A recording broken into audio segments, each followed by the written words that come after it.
Hello, and welcome to the very first lecture at Emery Integrate.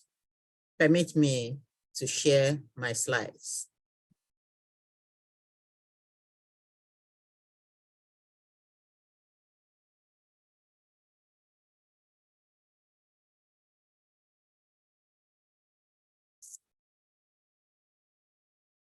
So today's lecture is titled Understanding Global Migration. Again, by introduction, my name is Dr. Ifeoma Anna.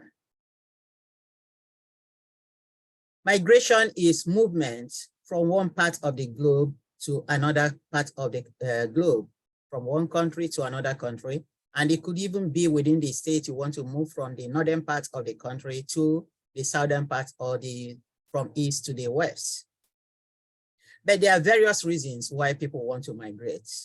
The first is harsh economies. If the economy of a particular country is bad, it means that people cannot progress. You make efforts and you have no returns for your efforts. And so if you have the opportunity, you really want to move out of that country to a better country or a better location where the economies are thriving. Everybody wants to thrive. You don't want to be stagnated with a bad economy. The second reason is bad governance. Some countries really have a lot of wonderful resources, human resources, natural resources, and all kinds of things. But the government is so bad, they are not able to harness the resources. And because of that, the people suffer. And so people want to move from that kind of country or from that part of state, part of the country to another part where there is better governance, and it causes people to migrate. Sometimes it's because of family reunion that people migrate. You may have your children in a particular country and they go out to study in another country and they establish there. And at some point you want to be reunited to your family. It could be a spouse that moved and eventually brings in the other spouse, or a father moves and brings in the children, or children move and bring in their parents. The fourth reason is wars. There is nobody who is comfortable with wars. And even if you are able to fight the wars yourself or in the wars, you are not comfortable about your family. And so people migrate or cause their families to migrate because of wars in a particular location or a particular country. And so if they have the opportunity, they want to relocate their families or relocate themselves to avoid wars in a particular place. Sometimes it's the weather conditions and natural calamity that is always reoccurring in a particular country that make people want to migrate. And so if there is always this history of earthquakes and tsunamis and all kinds of things, even in the United States here, some people cannot just stand the kind of weather condition that happened in Florida. And every time you see all kinds of tornadoes, and so they move to other parts of the state that these kind of conditions don't happen on regular basis. So weather conditions could be the cause. It could be because of the agricultural investments they have, and the weather condition is not good. And so they want to relocate to a place where they can do their economic activities under favorable weather conditions. Generally, everybody moves because of better standards of living. Even if it's a temporary movement, it's mainly for better standard of living. In the early 60s, 70s, and 80s, many people moved for educational and technological enhancement. So the Western world had been known for long to have good technology and education. So people moved from the developing countries to go and acquire education and enhance their own technological advancement by going to study there. And so most times in those years, after studying in the United States or United Kingdom or the Western world, they want to go back to their countries because jobs are already waiting. But that has changed since the 90s. And people actually go to study and eventually decide to settle down in the countries where they have been educated, and because there's no job in their countries and all that. So some people also migrate for adventurous purposes. And this could now turn the movement from even the advanced economies to the poor countries. Sometimes you are in a particular country and you're just not being properly established, or you're not at the point where you think you should be, and you know that if you move to a poorer country, that your potentials could be well appreciated. And so you move because of that. So people migrate for adventure. Some people want to just go see places, tour the world and the rest of them. So these are the various reasons. These are not exclusive. There are so many other reasons, but these are some of the things that could help us. So there are various types of migration. So as we talk about global mobility, there are various types. It could be for tourist purposes, like I mentioned earlier. So people just want to tour the world. It could be for medical purposes. In the advanced economies have been noted to have good facilities, good medical equipment, great doctors and nurses and paramedics that could help to resolve health issues. And so people might migrate because of health and medical needs. And some people also migrate for work purposes. It could be a temporary work purpose. They work in another nation, obtain money, and go back to settle in their home to establish, or they could just work for permanent job purposes where they can easily obtain jobs and change jobs and so on. We already mentioned education is part of different visas are given for educational purposes. When you want to go and study abroad, there are different types of visas that give. And all these types of migration actually have different types of visas, which will be seen later in as we advance in lectures on this side. So people migrate for exchange purposes. Exchange purposes could be students exchanging or technological exchange, and people could move across the globe. It doesn't matter, it could be from the advanced economies to the smaller economies, where you want to go and teach the people in their home base, or it could be people moving from the underdeveloped economies to the advanced economies for exchange purposes. It could be student exchange, it could be technological exchange, medical exchange programs. There are several types of exchange programs that happen, and most of these are sponsored by governments or international organizations. So finally, immigration is a topical reason for or type of migration.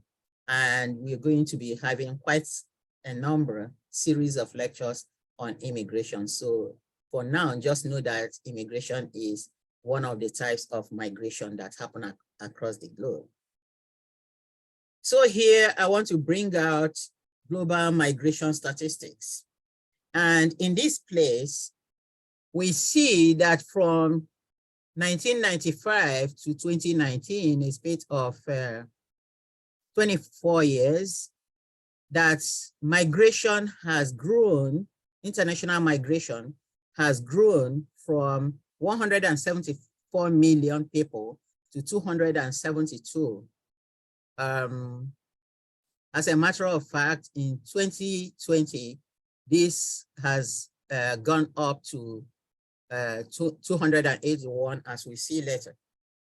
But the good thing, or the thing to note here about migration, global migration, is that there has been a good trend. So you see that from 2.8% of the global population to 3.5% in 2019.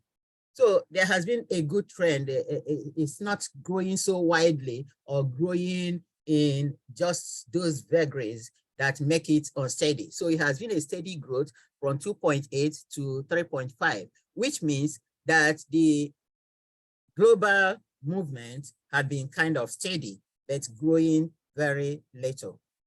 And so this particular side, this particular statistic or the graph down here sees that the male migrants was like 48%, 48%, and the female migrants are a bit, no, the male migrants are 52%, and the female migrants are 48%. And here too, we see that the migration have been more of the working age than the older age. And we're going to have this discussed further. And the source of this is the World Economic Forum of 2020. So we see that these graphs show us that there is a steady growth in migration, but the percentage compared with the global population is not much. Now, in these very graphs, we see the main recipient countries of migrants or people who move across the globe, and also the countries where the movements are the fastest. So if you look at the left side, the top 20 destinations, if you look at it, you see that United States carries over 50% of migrants across the globe. So in other words, United States is a top target country for migrants to visit or to settle in or to live in, followed by Germany and Saudi Arabia. And at the bottom of it is Pakistanis. That means that there is hardly any movement. There are various reasons why people want to migrate to a particular country or don't want to migrate. There could be some great restrictions on the rest of it. So you see the graph there that the United States is the highest target countries for migrants to go to, whether it is for tourism purposes or for settlement purposes. On the right side, you see that the countries that migrate the most are the Indian nations. We all know that India has a lot of population and is one of the poor countries of the world. And if you look at all this, you see that movement is more from the poor countries of the world. In other words, people are leaving those countries to go to the strong countries on the left, which is topped by the United States of America. And that speaks volumes for the way the global migration and mobility across the globe is moving. And there are quite several reasons why people want to migrate from India, for instance, into the United States or Germany and so on and so forth. Key is the concept of migration. What are really the concepts? What are the underlying things about migration?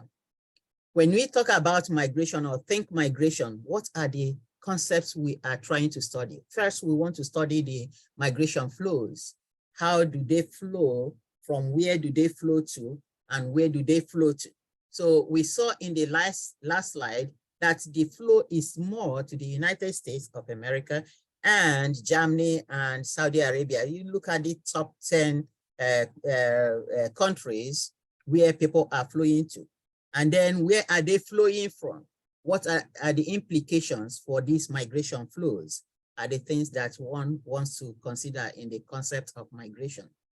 So migration policies and impact is another concept. You don't just get up and move to another country. Every country determines the policies that they have for migration.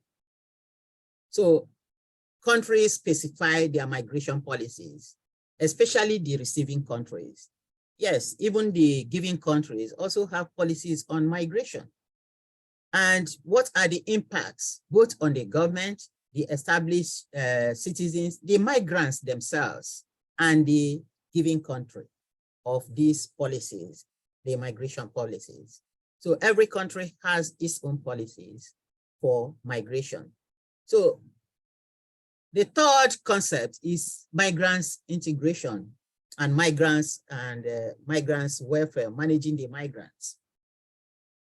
It is not just that okay, I'm going to the United States or going to Germany, what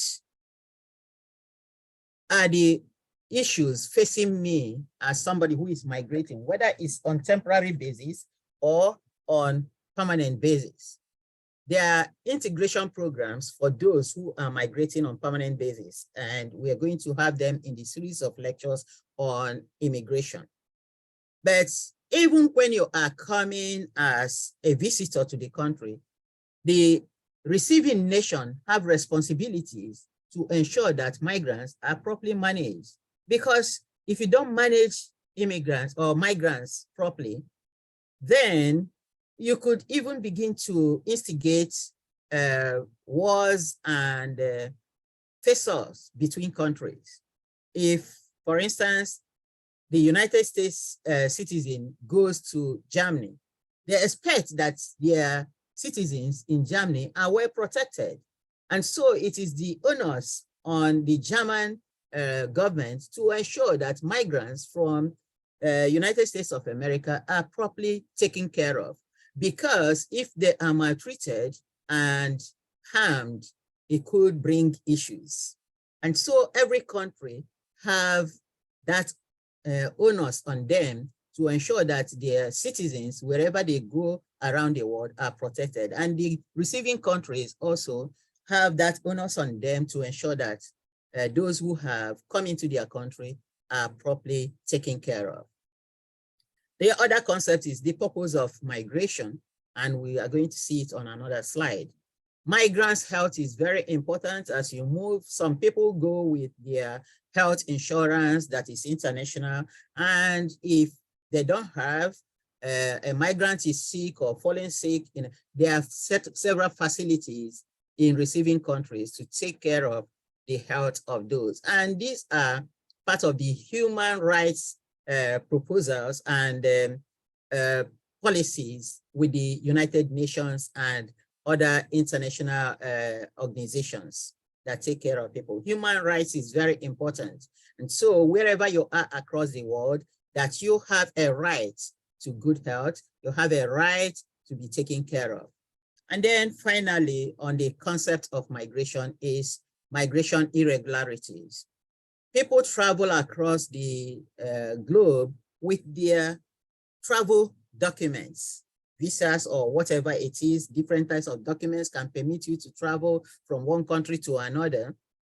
But when you travel without the valid documents, then you become a migrant, an irregular migrant, okay? So, and also if you travel and you have a permit for a particular period of time and you allow that permit to expire without being renewed, then it becomes an irregularity. So travelers must ensure that they have the right kind of documentation for every travel across the world, across the globe, across national borders. So here we want to look at Migration Flows 2020, because we have seen in the previous slide that migration flows are part of the great concepts about migration. So what are the migration flows in 2020? The United Nations, if you see the site, you can click the site, it's on our site, and then you see the summary of the migration flows. That 281 million people have migrated across the globe by the year 2020. And about 35 million migrants migration take place every 5 years. In other words, you're having like 7 million migrants every year. 7 million people move across the globe every year. Among these migrants, 3 million plus are vulnerable migrants.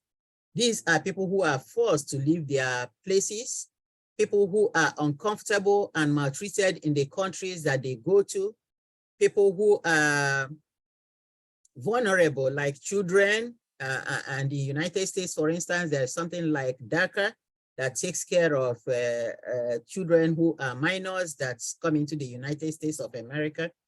Okay, so vulnerable people could be aged people, people who are living with handicaps that have migrated.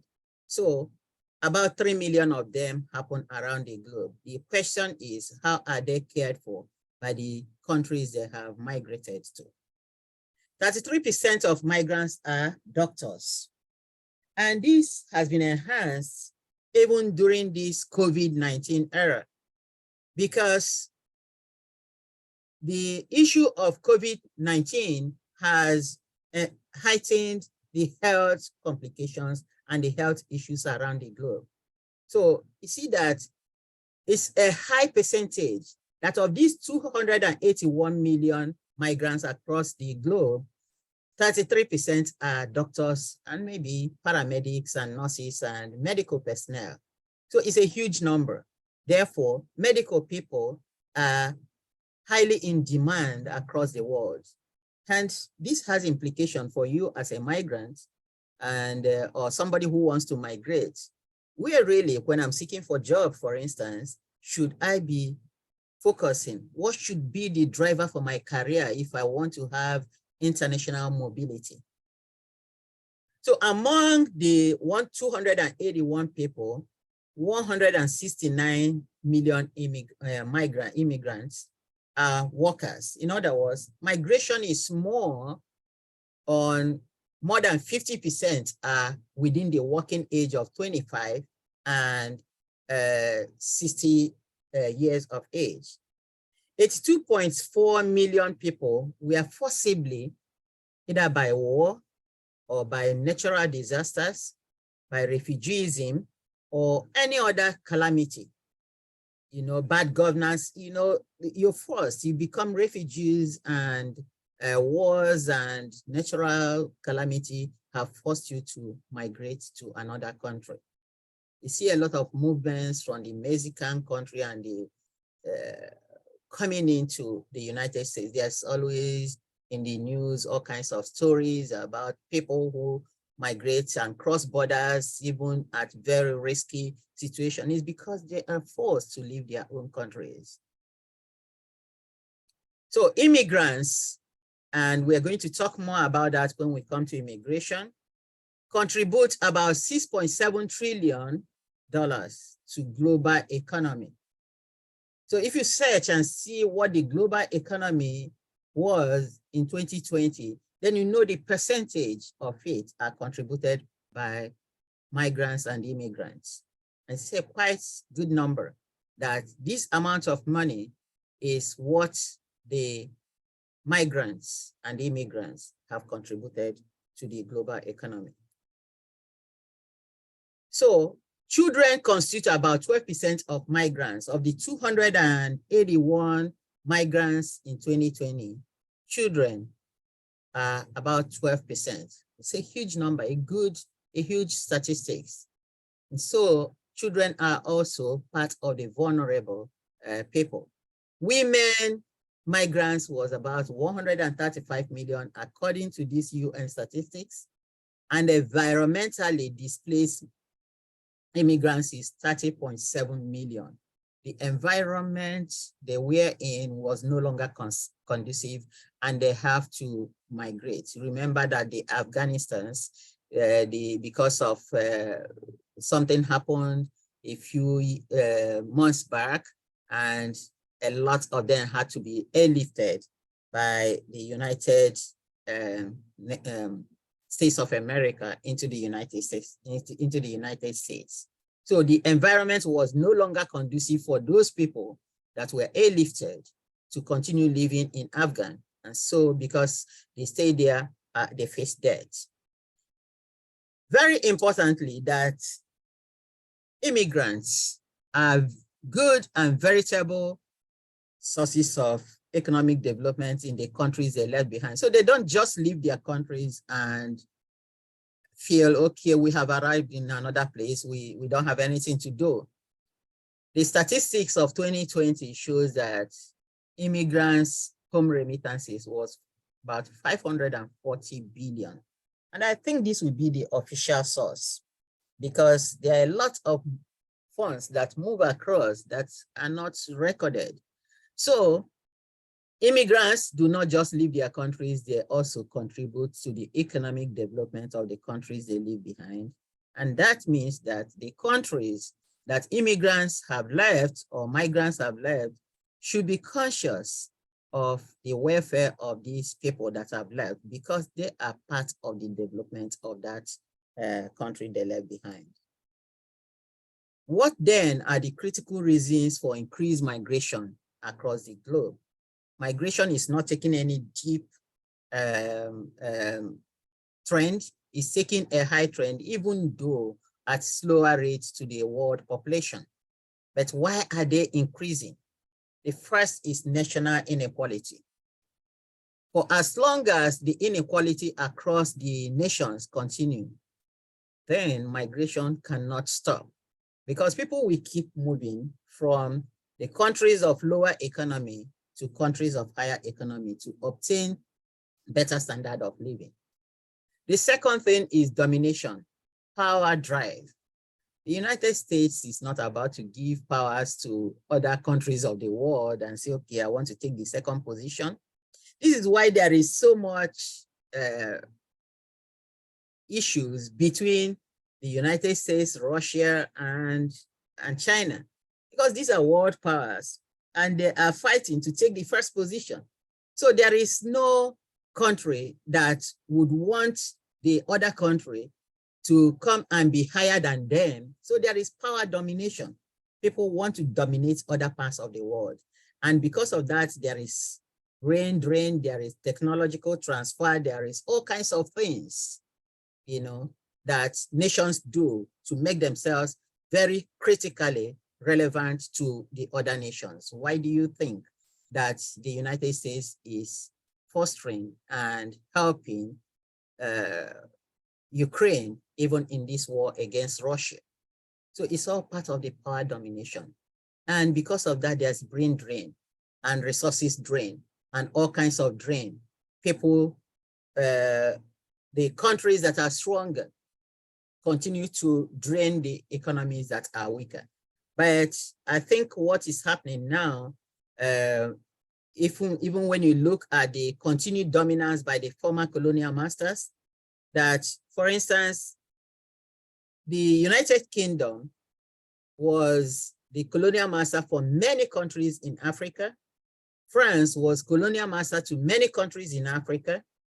And these countries, even though they have given them independence, somehow still align to their colonial masters. In fact, there is literature that some of these colonized economies still pay some kind of royalties, and there are certain decisions they cannot make unless the former colonial masters sanction those decisions. And so you see that they are still under kind of slavery, under kind of domination by their pre-colonial masters, even after they have received independence. This is why migration will continue to happen, because if I am in that economy, why not just move to the bigger one that we always take the decision? What's the point? I mean, if a country is earning like $1 trillion and per annum and have to give about 0.9 trillion to their colonial masters, that means that continent, that's colonized country, continue to live in penury, and that cycles around to the individuals in that country. And so they continue to live in the cycle of poverty, and people want to move out of the cycle of poverty into better economies. So that is why migration cannot be easily stemmed until every nation of the world is on equal basis, which is an aberration that may not happen within the next few centuries for every nation, because those who are on top will continue to dominate and drive to be on top. So about the future of migration, we're going to discuss in the next lectures. I just want to thank you for being part of this lecture today.